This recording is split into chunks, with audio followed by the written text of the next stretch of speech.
Hades 2 is a game that was faced with an impossible task. Catch lightning in a bottle for a second time. In a new bottle that looks and feels kinda like the first bottle, but also bigger and cooler and not exactly the same. The original Hades was such a redefinition of the artistic and narrative potential within the roguelike genre, considered by many, myself included, to be a near perfect game, so it was honestly surprising to see Supergiant decide to run it back. This is a studio that has redefined themselves with every release, with Hades being a perfect blend of the ideas they developed and refined in their previous 3 games. But as the fates would have it, making a sequel for the first time comes with its own host of challenges. The main idea that separates Hades 2 from its predecessor is scale. More features? Check. More characters and voice acting? Check. More boons and variety? Check. Fuck it. Double the amount of run content from Hades. Yet while I feel quite positive when evaluating individual pieces like the gameplay or the voice acting or the music, I think the metaphorical glue that really defines all of Supergiant's games is the narrative,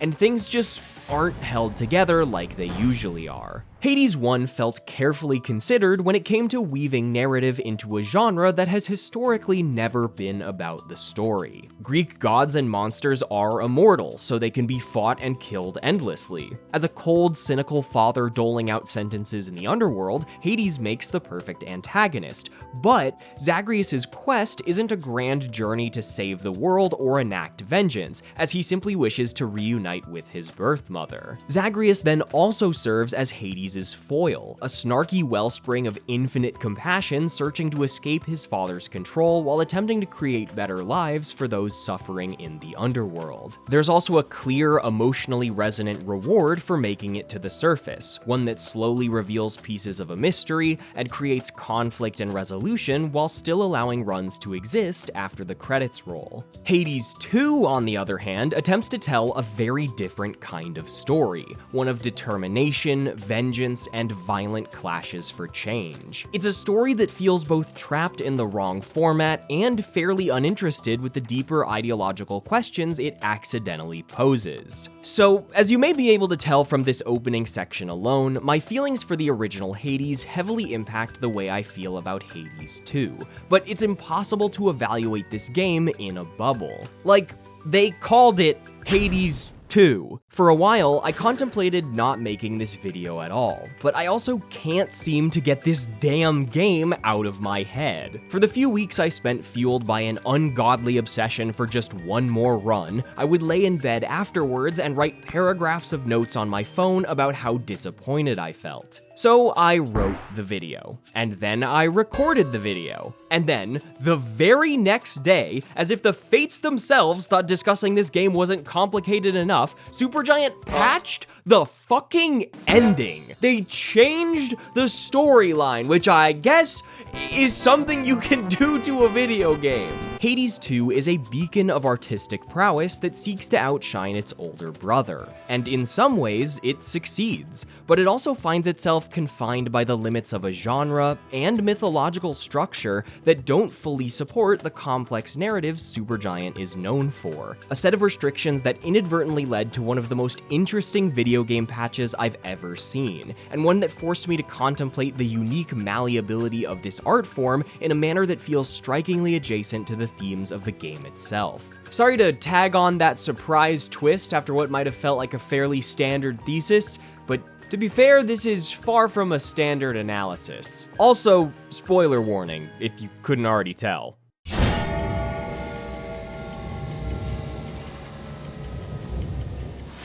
Hades 2 is a sequel. That means it needed to be more Hades, but also like more Hades. It needed to match the general structure and quality of the first game, which already had a ton of content, and go even bigger. When it comes to base mechanics, this sequel strikes a pretty solid balance of feeling familiar while sprinkling in some nice changes. The Arcana cards bring new customizability to meta progression by allowing you to choose between different builds, the 6 new weapons lend themselves to unique variants and playstyles, and goofy characters with stellar voice acting react to your gameplay gameplay every step of the way, occasionally challenging or assisting you to add further variation to regular encounters. The new Omega Magic system is where the game really shines, adding a host of new options to the already varied boons and weapons by giving every ability an alternate use that pulls from a mana reserve. There's an incredible amount of depth in this system, from finding the most optimal ways to position and weave Omega abilities in between standard attacks, to influencing boon and upgrade choices for more mana-heavy builds. Plus, different weapon aspects can completely redefine your playstyle, like the Momus staff repeating Omega moves, or the Charon axe blowing up your cast when hitting it with an Omega special. And, while its general implementation is largely similar to the first game, the Testament of Night's freely customizable difficulty system still works as flawlessly as ever, leaving the game accessible to a wide audience while subtly encouraging all players to experiment with new challenges,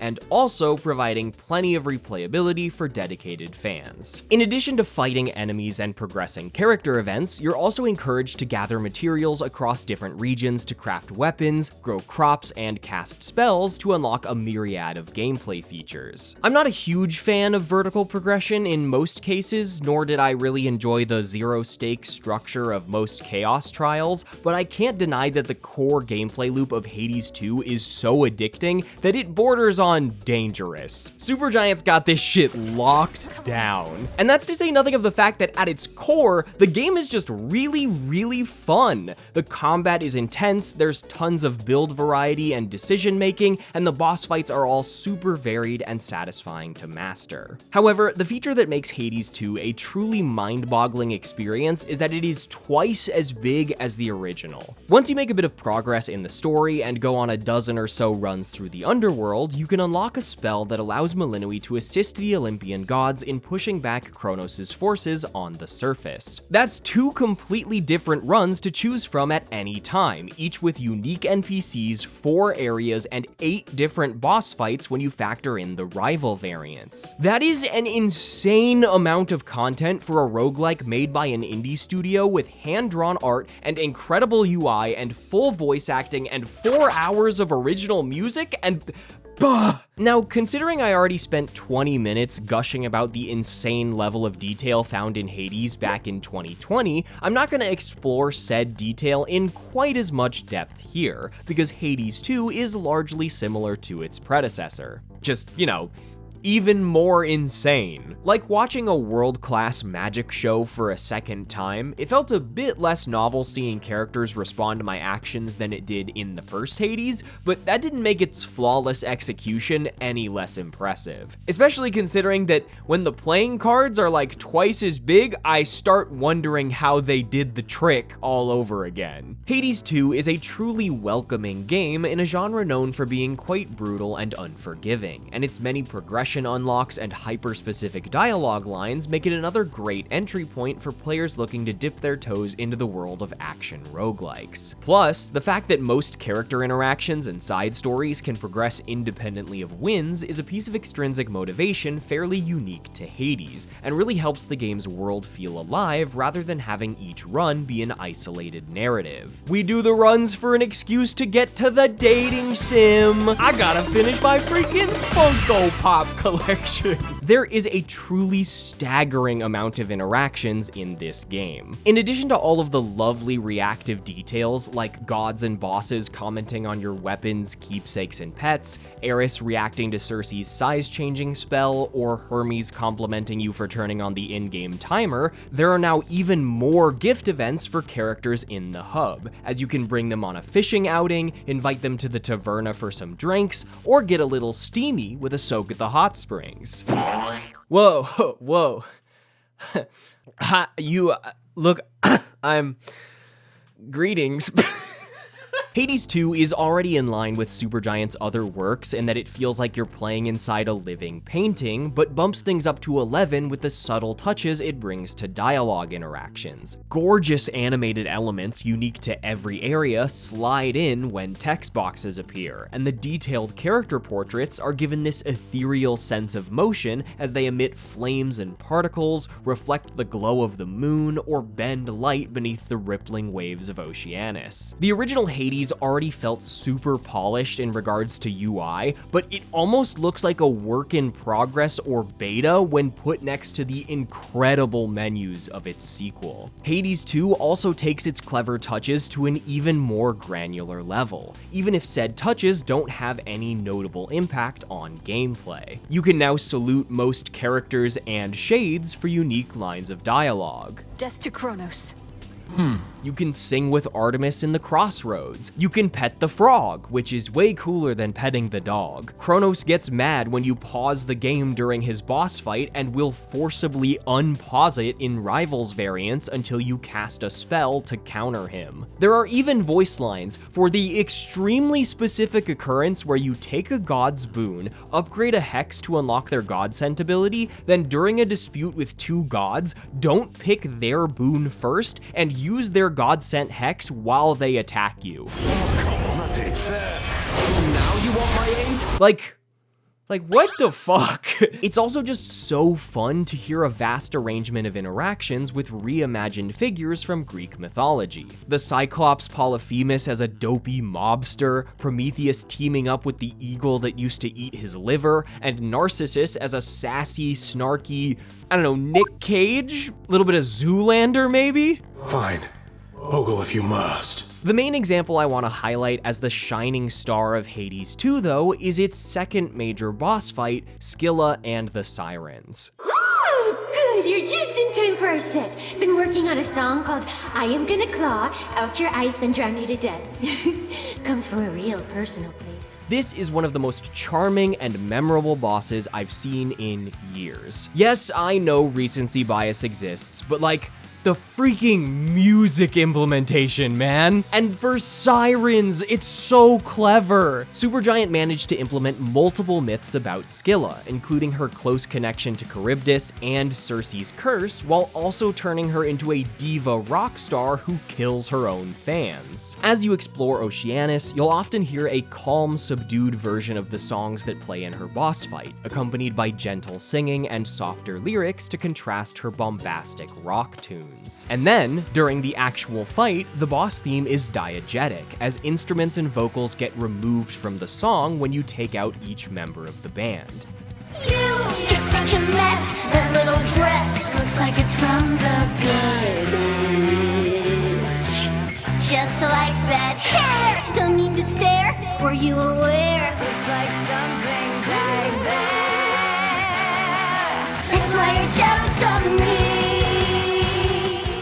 Then, when one member gets selected as the featured artist in Phase 2, their attacks become stronger and they become more prevalent in the mix until they're defeated again. Scylla also bickers relentlessly with Melinoi about music taste, gets a metal wardrobe change to match Charybdis in her Rivals fight, gets upset if you turn the music off in the settings, and even writes a fourth song that also happens to be an 80s power ballad after Melinoi complains about a lack of material. Yes, that's right. This boss fight has 4 unique vocal tracks. But things don't stop there. Scylla, and plenty of other characters in the game, are connected to other characters, as Melinoi talks to Odysseus about her songs, or contemplates casting a second curse with the help of Circe. This level of detail is present across a complex web of connections spanning lovers, enemies, acquaintances, and legends. You can carry Odysseus' keepsake to taunt bosses, convey cryptic messages from Prometheus to Dora as she searches for answers about her past, play messenger between Echo and Narcissus as they reconcile. It's just delightful. I could continue to talk about more little details, but Scylla is truly my favorite example of what Supergiant has been able to do with their unique exploration of Greek mythology and the structure of a roguelike. So I wanted to bring this fight up now so I can use it as my emotional rock in case I make it sound like the game is kinda bad later.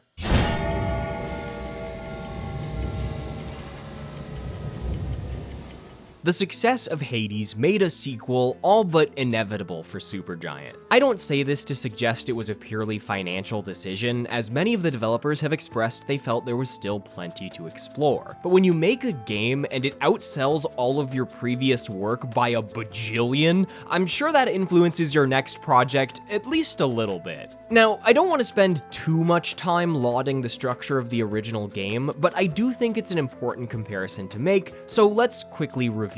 Zagreus' reward for defeating Hades is a fleeting reunion with his birth mother, Persephone. Over the course of these emotional visits, Zagreus learns the truth behind Persephone's marriage with Hades, why she left the underworld, and why she fears returning due to conflicts with the gods, but Zagreus' compassion eventually compels her to return. As the credits roll, the major conflict of the narrative is resolved, but the runs still exist because Zagreus never sought to kill Hades nor fundamentally destroy the underworld. So through a fun little epilogue, he becomes a security specialist tasked with repeatedly escaping to test for vulnerabilities. This is why I say Hades feels like a relatively perfect framework. Supergiant found a way to create a satisfying end to a story without tearing down the structure of the roguelike or interrupting the many complex narrative threads of side characters. It's a story about a guy who wants to reunite his family and help those wronged by the gods, even if he can't fundamentally change the broken system around him. Hades 2, on the other hand, feels doomed from the start. As soon as you even think about what this sequel needed to do, you can see limits start to materialize. It needed a new protagonist, a whole new cast of interconnected NPCs, and a new villain that could connect to Hades and the first game's themes of family bonds, while also not completely destroying the status quo of the gods. Oh, and all of these characters had to be from Greek mythology. Yeah, no, I wouldn't even try. Where the first game explores a small internal conflict within a family, Hades 2 attempts to flip things upside down by revolving around a large external conflict that threatens the world. The Titan Kronos has been resurrected after being killed by the gods and has seized control of the underworld. Melinoe, daughter of Hades, has grown up in the crossroads with a steadfast determination to kill her grandfather and free her family who she was separated from at birth. Alright, let's fucking do it! Death to Kronos! In the early hours of the game, I think the setup is fairly compelling and gives runs a stronger narrative structure, sending you down through the layers of Kronos' hired minions towards his twisted version of Tartarus, or even more powerfully, fighting through legions of the undead across the surface and up Olympus to fight Typhon. These set pieces lend themselves to a certain grandeur that isn't present in the escape route of the original Hades. This atmosphere is further amplified by intense music tracks and gorgeous region designs, alongside dialogue from pretty much every character in the game, emphasizing just how dangerous Kronos is. There's a lot riding on Melinoe's shoulders, and she occasionally doubts that she's the right person to be taking down the titan that even the gods once struggled to rein in. However, where things start to get messy is in the run endings, as they reveal a strange lack of progress and character development. Well, revealed, still reveal? This is where my original script continued on about the writing in a mostly negative fashion, but we have a bit of a timeline divergence to discuss. Am I supposed to be impressed? The moment in time at which you, the viewer, have played Hades 2 will likely influence your overall feelings about its narrative payoff. If, like me, you experienced the game within a month of its 1.0 release, there's a decent chance you felt disappointed. But for those of you watching further into the future, this video might seem a bit more confusing. There's still some structural issues, but the ending was pretty good, right? Well, it wasn't always like this. Despite receiving glowing reviews from both press and general audiences, the game began to develop quite a bit of contention around its narrative, usually considered one of Supergiant's strengths, and especially its ending. A majority of negative Steam reviews in the first month lauded the gameplay and characters, but were so upset by how things resolved that it soured the entire experience for them. It was clear Supergiant's narrative choices were not paying off, and while they could have stayed silent thanks to strong sales and positive reception, they made a decision no one saw coming. Less than 1 month after 1.0 dropped, and the literal day after I'd finished recording my original script,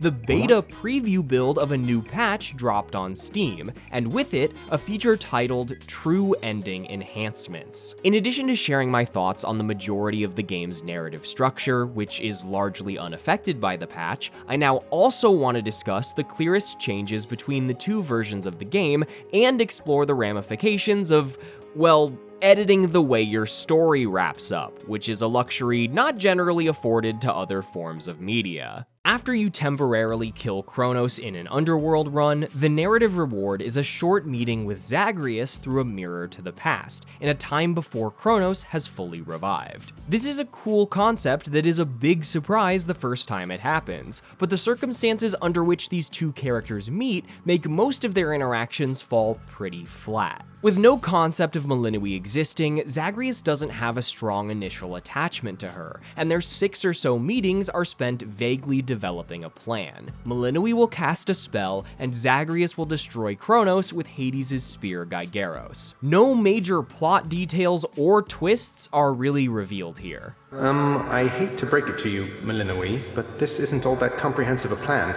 especially for something you've been planning all your life.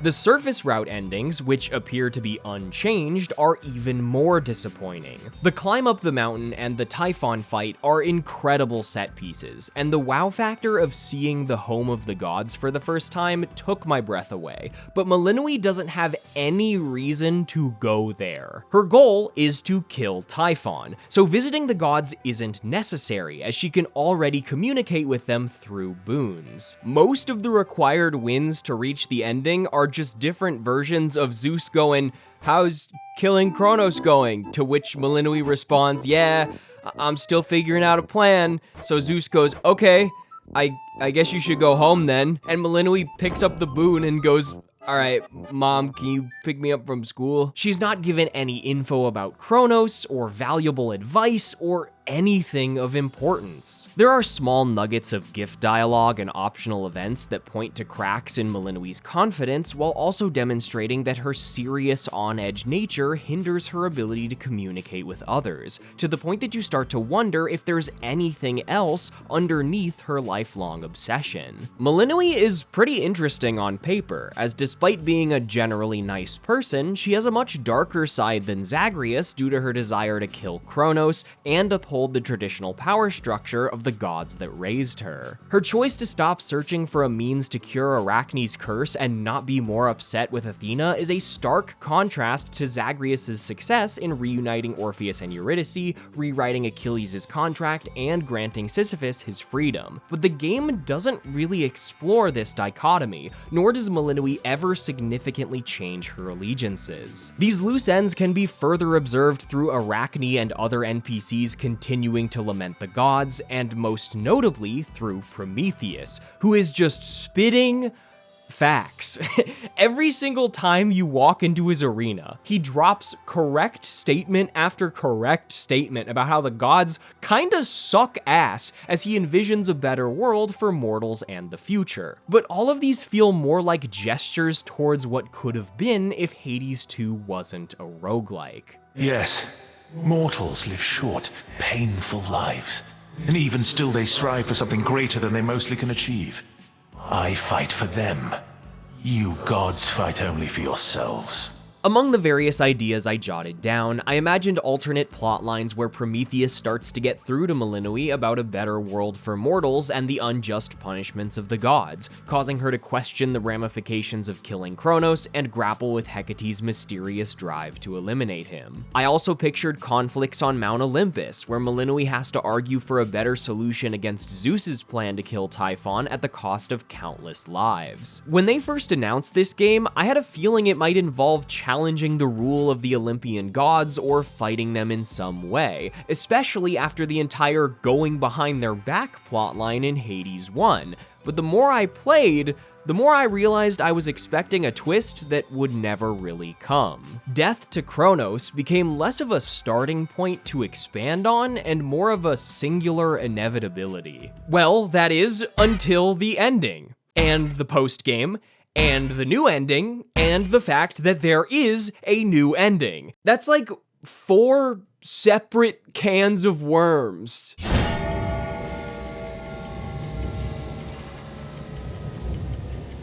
If I want to even attempt to explore my complex feelings about the endings of Hades 2, as well as how these changes impact the future of the game, I first need to explain the original ending and its major problems, especially since it's no longer accessible in-game. You can still find it on YouTube, but it doesn't remain in the game itself as some sort of bad ending, and there's a chance that some of you watching this aren't familiar with it at all. Okay, let's go back.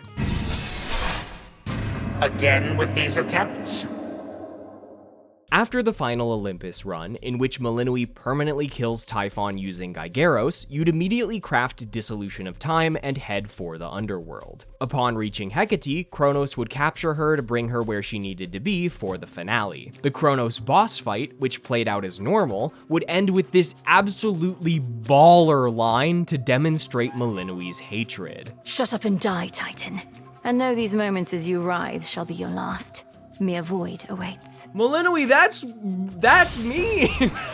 In the final mirror cutscene, Zagreus would ask if Melinoi was certain there was no alternative, to which Melinoi would respond that they were, quote, far past level-headed conversation. The plan was to permanently kill Kronos. Melinoi's drive had not wavered in any way, nor did she ever truly consider the alternative of sparing her grandfather. But then, in a bizarre twist, Zagreus, a character who only had like 10 or 20 minutes of screen time in a 30+ hour game that is not about him, went against Melinoi's plan and chose to spare Kronos, convincing him to become a good guy at spear point. Simply, a future with such grandchildren as you, or the eternal void. How can I possibly decide? That's it, I'm stabbing you. Now wait.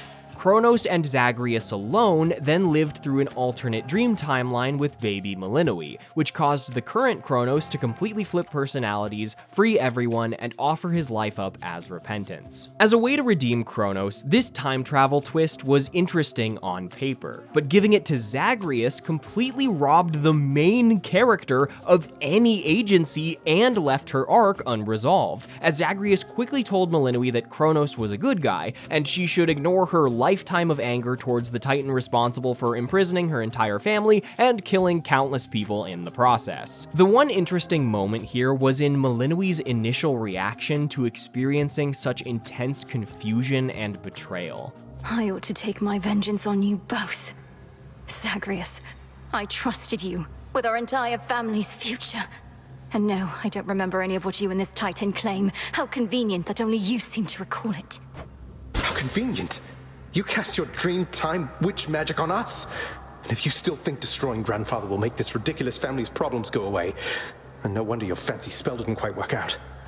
Enough! Not only did Zagreus ignore the one thing she told him to do, but he and Kronos were able to experience a better set of events that she never did. She got robbed of a peaceful childhood twice. That's pretty fucked up, but after a literal 2-line argument with Zagreus, which was cut off by Hades, her feelings were immediately dismissed as she was thrust through a surprisingly quick reunion before choosing to return to the Crossroads, dropping Kronos off at Olympus as a sort of willing prisoner to be judged by Zeus before setting out to keep the time stream stable in the postgame. Which is yet another can of worms to explore, but I'm honestly getting kinda tired of worms. I could really go for some ravioli at this point. There was a lot that felt wrong about this ending. The sudden twist of family and forgiveness in a story about war and hatred, Melinoi's loss of agency, Zagreus stealing the spotlight, Kronos' shift to a smiling guy without a shred of his former sternness,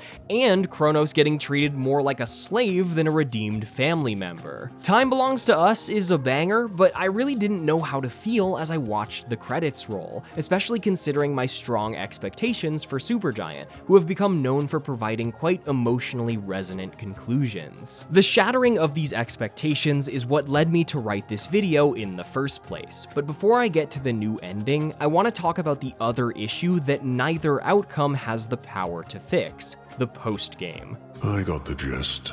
We fight on. Nothing changes. Never has before, so why would it now? What are you talking about? A lot's changed. Olympus is no longer in danger. The House of Hades is restored. The way it always was. Kronos' initial takeover raises the stakes to a point where it's practically impossible to have the gameplay loop maintain a sense of place once the conflict resolves. Kronos and Typhon's forces actively threaten everyone's well-being, and they're the reason the roguelike exists in the first place. I keep saying this, but Millenoui's ultimate goal is to kill them so hard that they don't come back.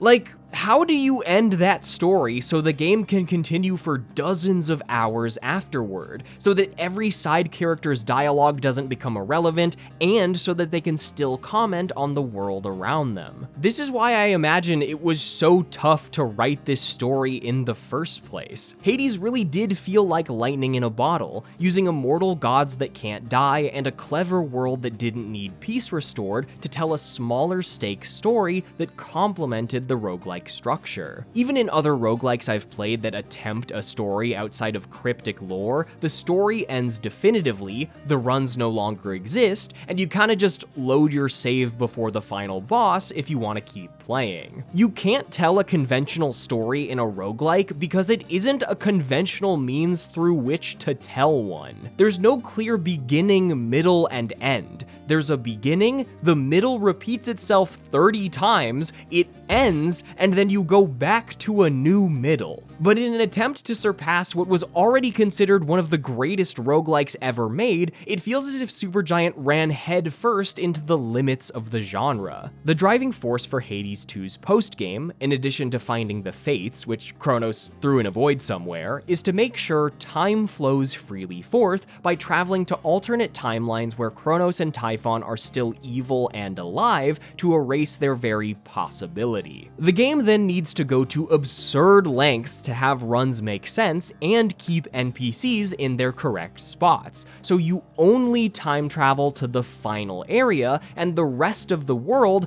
doesn't actually improve. How come you said whatever war's over?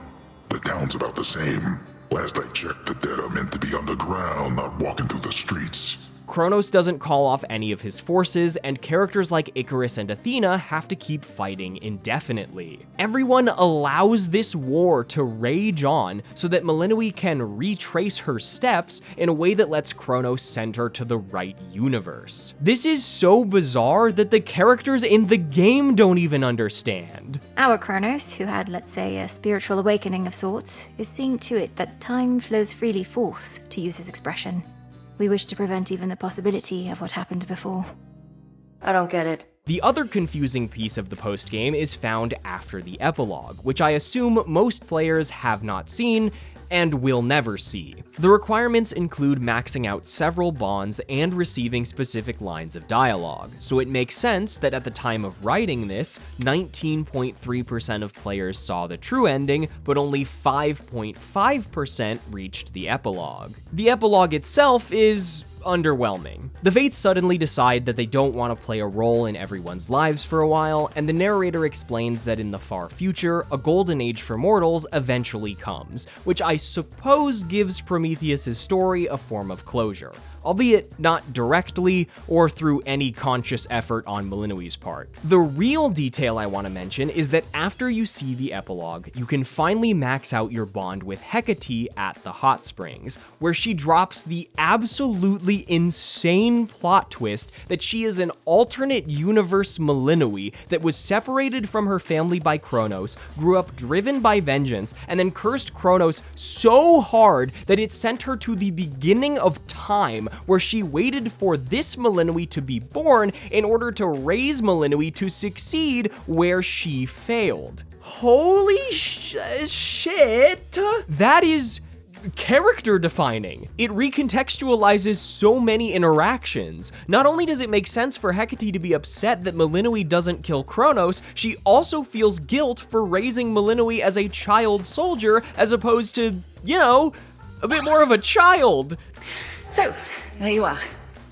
How you must hate me for all this. If brought up at any earlier point, this reveal could have helped create an interesting conflict between Malinui and Hecate, but since the original storyline didn't even grapple with the ramifications of killing Kronos or the idea that repeating the past might be a bad call, this reveal is the last thing Hecate ever tells you in a Hot Springs cutscene.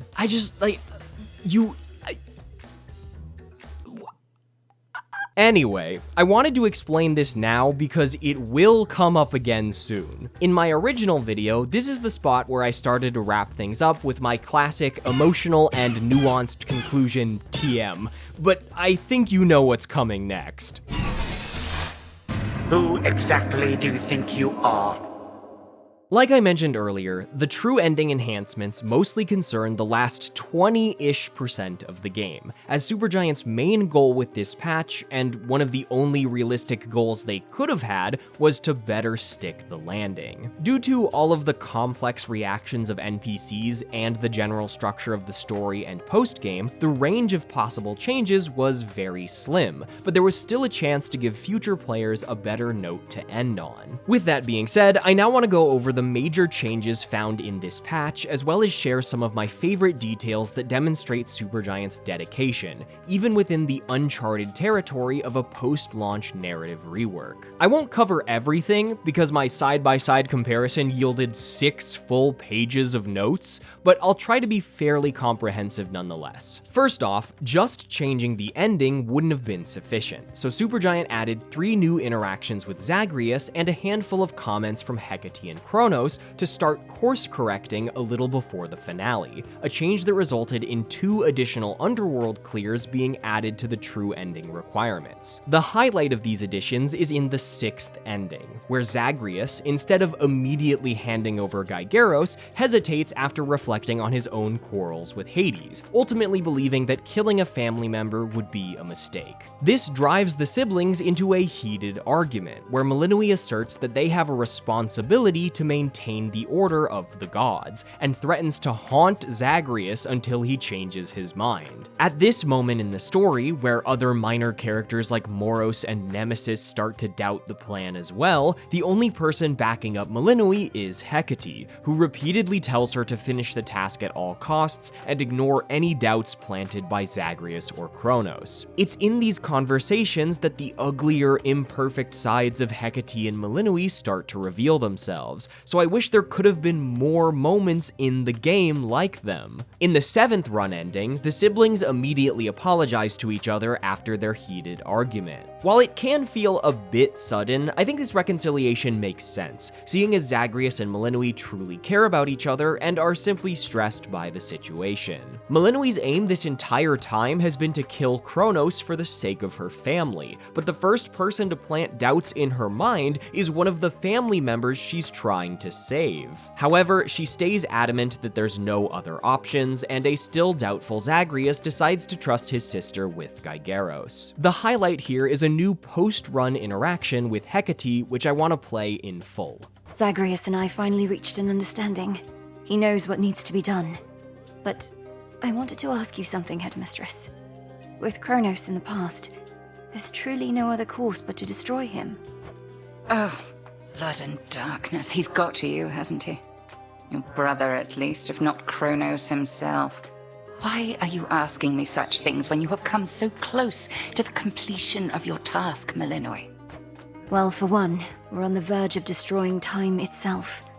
For all you've taught me, I've never fully understood the repercussions this would have. We cannot know such repercussions ere they come to pass. Our charge, your charge, is to stop Kronos, whatever it takes.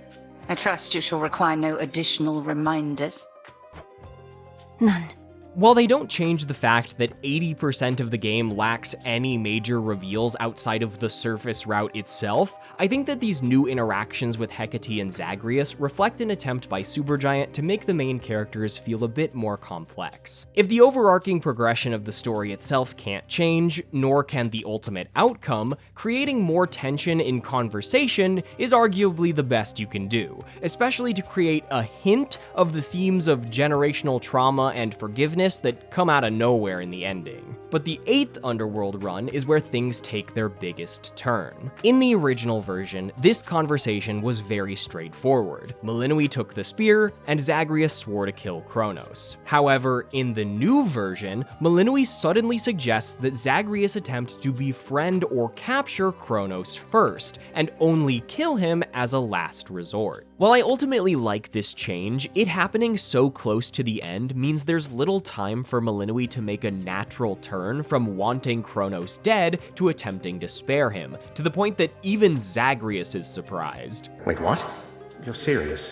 As I watched the new run endings, I felt somewhat vindicated by the discussions between Zagreus and Melinoi, as one of the main ideas I wrote in my original script was that I wish there was more conflict between them, seeing as they are two characters with heavily contrasting goals and upbringings with opposing red eyes who talk to each other through a mirror. Like, the imagery isn't exactly subtle, so while I still would have preferred more, I think Supergiant did a pretty impressive job here given the limits under which they were working. All my life, I had this task.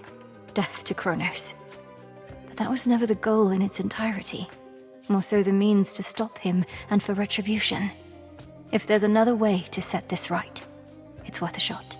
All of this now brings us to the new version of the true ending. The first major change is that the third phase of the boss fight is enabled regardless of the Rivals modifier to add more impact, as well as give Kronos an extended monologue in which he taunts Melinoi, noting that time is the one thing that can never be recovered. While you do get an infinite amount of death defiances in this phase, I still think it's a neat way to show off the heightened atmosphere to more casual players. Upon defeating Kronos, Melinoi now demands that he give Hecate back, and Kronos further expresses his loneliness. You care so much for this witch handmaiden of yours. Would that a single relative of mine showed me even an iota of concern? I mean, not sure how they're gonna do that when you froze them all in time except for Hades, who you chained up, but alright, Grandpa, let's get you to bed. In Melinoi's final meeting with Zagreus, she's less demanding and speaks a bit more softly, treating him as a brother rather than being fully blinded by vengeance. She admits that even though she's still angry and scared, she knows Kronos wishes for a family just as she does, and hopes for a better outcome. Zagreus is also a bit kinder when confronting Kronos, referencing his own struggle with Hades from the first game to argue that generational grudges don't have to last forever. Zagreus spares Kronos, and the dream hide-and-seek flashback plays out identically. But then, an entirely new set of drawings and voice lines fade in and out, showing Melinoi growing up with her family and befriending members of the house like Megara and Achilles. This was added to drive the new twist home that everyone, except Hecate because she wasn't there, now remembers this alternate reality, meaning that Hades and Persephone got to experience raising their daughter, and Melinoi wasn't robbed of a normal upbringing twice. So as to not fully diminish the reality of Kronos' actions though, multiple characters reiterate that the memories feel like hazy dreams rather than what happened in the real world. Now that everyone except Hecate remembers the alternate past, a new ending begins to play out. Melinoi stands her ground and defends the reformed Kronos against Hecate, who assumes Melinoi's frustrated role from the original ending, suspecting that Kronos has brainwashed everyone around her. Feeling alone and betrayed, Hecate lashes out at Melinoi, refuses to ever forgive Kronos, and loses her voice before Hades and Persephone finally try to calm her down. You always said the task was mine, as were the methods I employed. This was the path I chose. Then you failed. Death to Kronos was the task, yet there he is. While events here do feel rushed due to Hecate's major reveal still being hidden behind the epilogue, this is a great moment given the scope of her character. Having been betrayed by someone she considers to be family, Hecate now fully assumes Malinui's position from the original ending, feeling robbed of a peaceful life for a second time while everyone around her chats about their magical happy ending. The most interesting change is that Hecate is given Malinui's old lines almost word for word, which, like, holy fuck. A better past. Nonsense. None of it occurred. Nothing has changed. changed. You should be gone, Titan.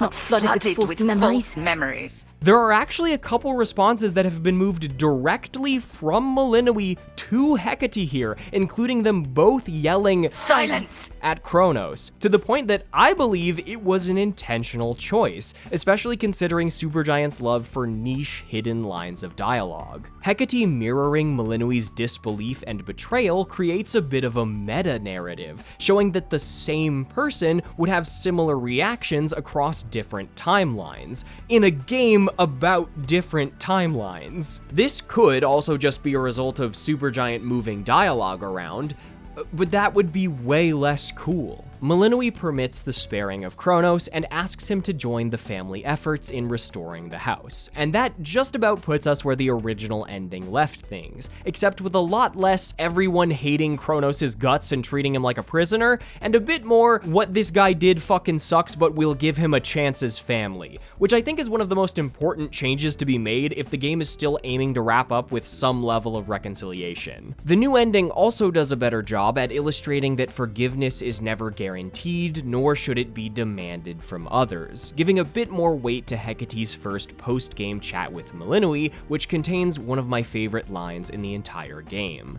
You refer to Kronos. I long to see that wretch destroyed. My heart remains poisoned by the thought. I am attempting still to draw that poison out. Do give me time.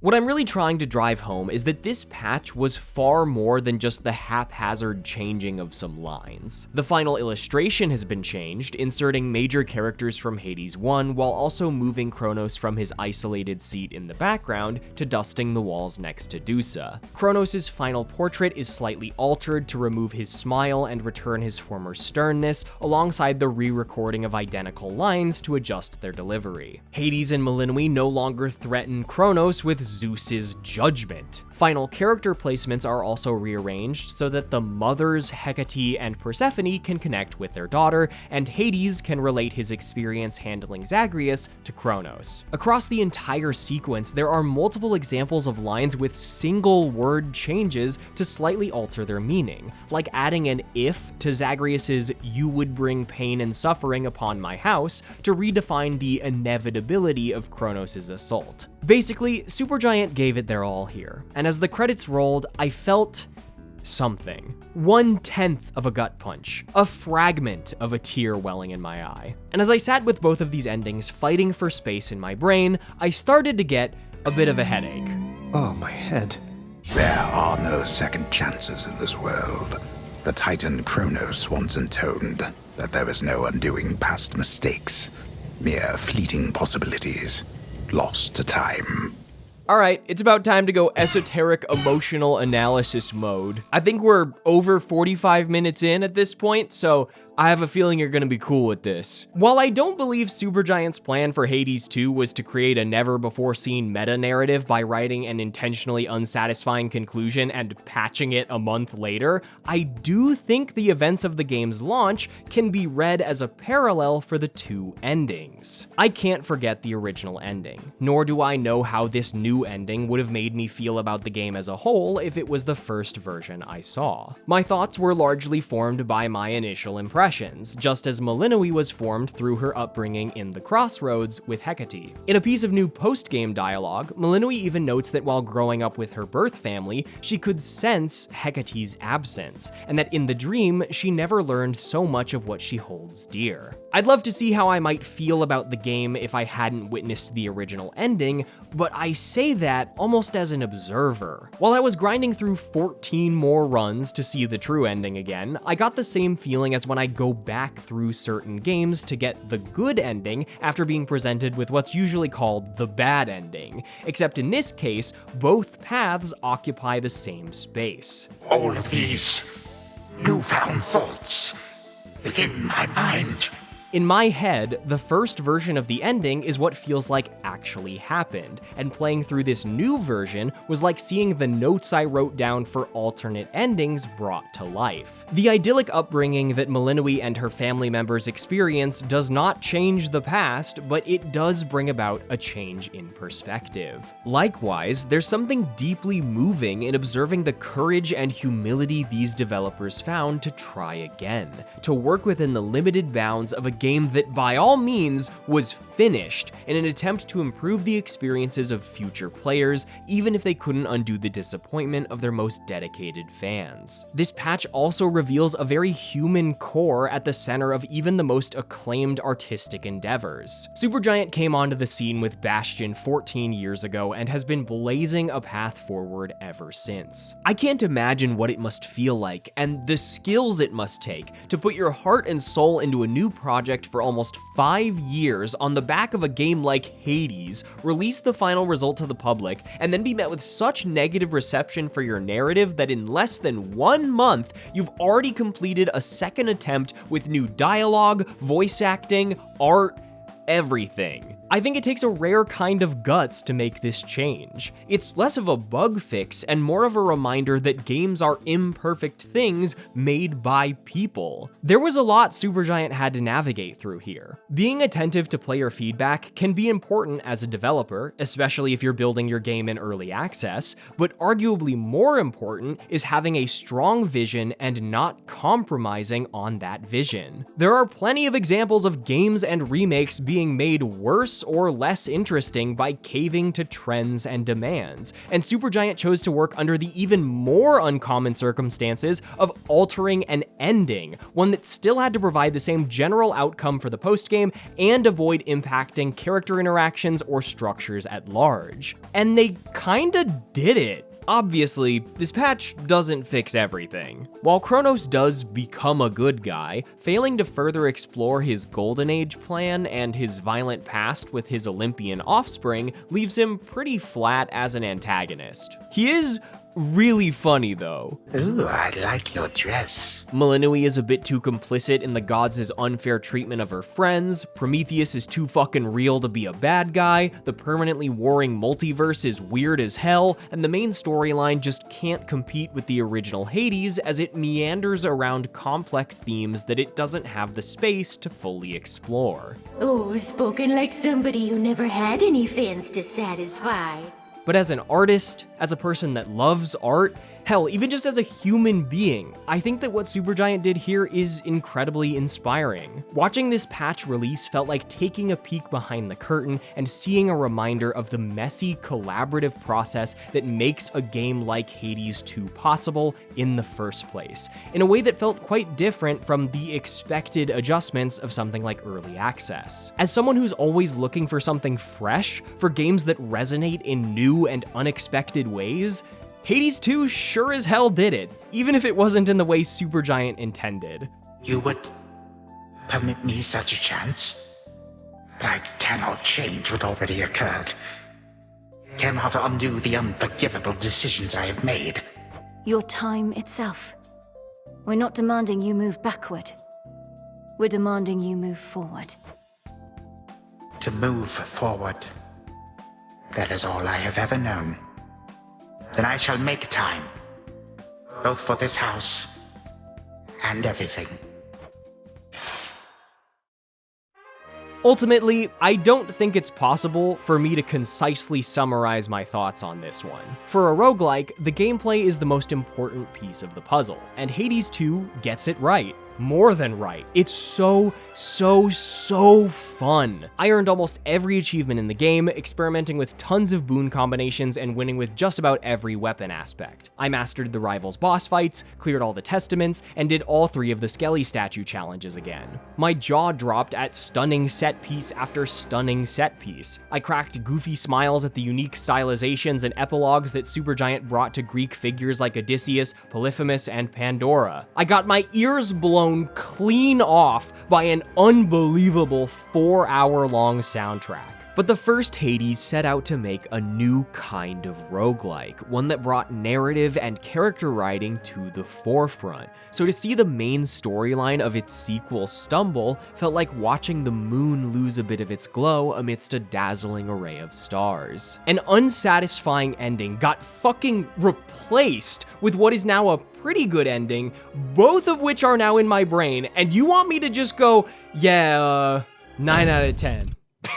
Hades 2 is exciting, addicting, inspiring, disappointing, confusing, and like at least, I'm gonna say 12 more adjectives. Just like my Tears of the Kingdom video, I critique it because I love it, and I love Hades, and I love everything else Supergiant has done. Sometimes I feel as if my qualms are almost an insult to the world-class talent oozing out of every corner. If this wasn't a sequel to a perfect game made by one of my favorite studios of all time, I probably wouldn't have lost as much sleep, literally, about a subpar narrative, because just about every other detail is so damn good. But I also can't deny that narrative is one of the most important things to get right if you are Supergiant Games making a video game called Hades 2. Oh, that's too bad. If you can't appreciate art for its own sake and need to hold those of us who make it to outlandish standards, then what are you even doing? And like, I'm genuinely upset at how much of my mental space for Hades 2 has been occupied by this disappointment, because the game is still fucking incredible. It's such an easy recommendation, it's one of the best games I've played in 2025, and if you're looking for the best roguelike gameplay, I'd easily recommend it over the original Hades. But what? When it comes to that blurry emotional core, the heart of the game that sticks with me after my bad memory forgets most of the details, I just don't think Time Belongs to Us is gonna hit like In the Blood. The restrictions of the roguelike genre, of the structures of Greek mythology, of the very nature of creating a sequel, when compounded, I can feel these things hinder Supergiant's approach to storytelling. So while I'm still extremely 110% excited for whatever they do next, I do kinda hope it's not Hades 3. But at the end of the day, there's only one thing that matters most. And it's that Darren Korb fucking killed it on the soundtrack again. So like, why am I even upset in the first place?